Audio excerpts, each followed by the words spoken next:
2025 সালের শুরু থেকেই আমরা একের পর এক ধামাকাদার স্মার্টফোন দেখেছি, কিন্তু 2025 সালের শেষ পর্যন্ত না স্মার্টফোনের ক্ষেত্রে আরও ধামাকাদার বেশ কিছু দেখার বাকি রয়েছে।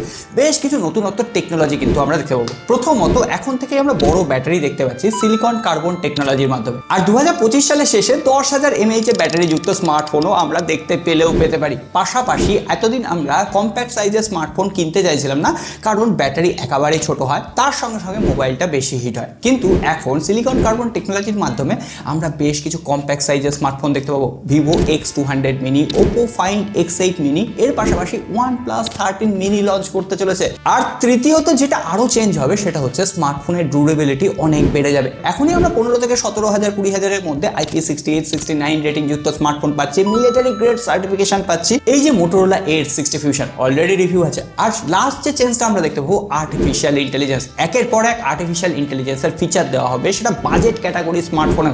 সো এখনই টেক লাভার বন্ধুদের সাথে এই ভিডিওটা শেয়ার করে দাও, যাতে তারাও এই সমস্ত তথ্যগুলো জেনে যায়।